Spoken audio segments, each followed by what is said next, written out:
Xavier, Juelz and Pete. On Hit 92.9. James Bay's new single is Chew on My Heart. It's out now. It's an interesting name for a brand new single, mate. Yeah, no, I appreciate it, but I like how everybody's saying starting off with that, and then I get to sort of dive in and go, yes, it's a bonkers title. But really, that was the thing that sort of drew me to it the most and first. Like, I went in to sit down and with guitar and, sort of write a song, and rarely the title comes first. But in this case, I was sat there singing some melodies, looking for something that sounded good. And you kind of sing the vowel sounds of a word. Right. That just came straight into my ear, and I was like, I've got to have that, whatever Chew on My Heart is. Okay. That's got nothing to do with how it actually feels. No, nothing to do with how it actually feels. Don't actually know what it's like to have someone chewing on my heart, but, a bit of artistic license, I'll take it there. Hey, James, your 30th coming up in about a month. What is planned for your 30th birthday? Yeah. At the moment, that's a tough one in lockdown. Yes, fair call. Sure is. Things are easing slightly over here. I mean, that's like literally the worst and least exciting answer I could have given you, but there's this global pandemic seems to have done that. A mate of mine had his 40th, I think on March the 27th. The lockdown started on the 23rd in London. So I was coming home from Nashville making this record. Yeah. We were all excited to go to his 40th, and like 2 days before, he was like, yeah, it's not happening. I think I'm going to do it next year. I was like, okay, so your 41st is going to be... It's just not a time for birthdays, guys. No, it's not, but remove the global pandemic. Let's just pretend that's not happening. What would be the ideal 30th for you, mate? Who would you invite? What are we doing on your 30th? The ideal 30th private concert where the Rolling Stones are fronted by Beyonce. That's what I want. I've got a chance. I don't think it's a high chance, but I've got a chance. Got to shoot to the stars. Who knows?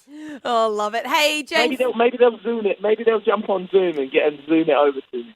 Oh, would you just hate that, though? Like, just having that on screen instead of being live in front of you, though? I could deal with Beyonce on screen. Hey, James, seeing obviously that you've performed live on a lot of TV, but the Ellen DeGeneres show, obviously she's been out in the news a lot lately with how she treats a lot of her guests and some of her audience and things like that. From your experience, what was it like for you? Well, as a musical act on, I'm sure you guys have all seen the Ellen show. Yeah.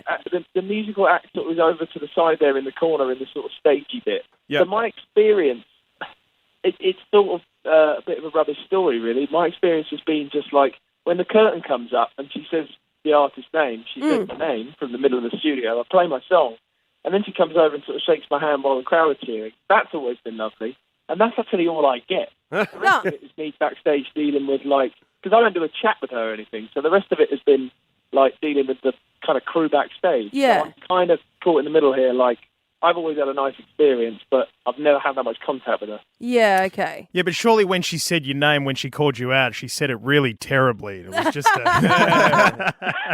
Do you believe the things that people are saying about Ellen, though? Do you believe that? Yeah, the glimpse of it I've caught is shocking, definitely. Oh, wow. Gold. Actually, there was there's a local Australian group called Shepherd, and the first time that they got to perform on Jimmy Fallon, we got a chance to speak to them, and they mentioned that there was a producer who said to them, okay, we don't know whether or not Jimmy's going to call you over, but if you do an incredibly good job and you really kill it, he might just call you over. And he ended up calling him over to actually have a chat. You've performed on a whole heap of different ones of these shows, Saturday Night Live, Jimmy Kimmel, The Late Late Show with James Corden. Are they all pretty much the same in that regard?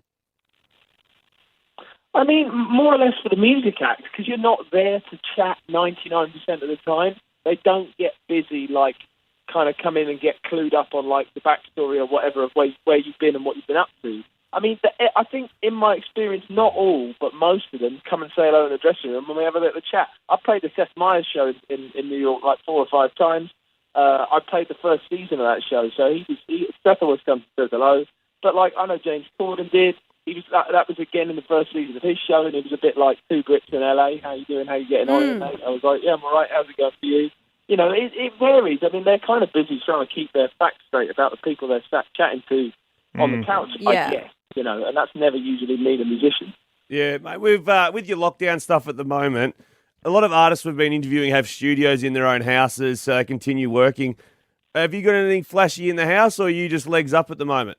You know what? I am like a technophobe in that respect. I know how 6 strings on a guitar work, and most of the keys on a piano, but not all of them. I did buy something recently as the lockdown sort of worsened, that I got a bit more like, I need something other than the voice notes app on my iPhone. So I found, when I was a teenager, I had like a little 8-track recorder, which is a very basic bit of kit. You literally are limited to 8 tracks as far as wanting to layer stuff up.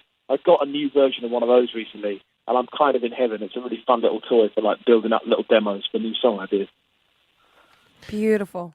Sorry, we just had a moment because one of our producers who's listening in on this conversation typed in we've got a little chat screen between the 2 studios, and they typed in, how sexy is this accent? Jesus!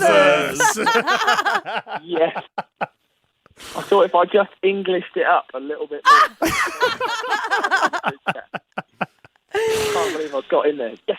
And it was from one of our producers, Georgia, whose her partner survived a shark attack. So that's pretty impressive. So Actually, playing guitar, I mean, Georgia. Baby Jay, do you want to say hello? I've got your fader up through the desk. Why don't you say hello to James Bay? Hey James, how you going, mate? Oh.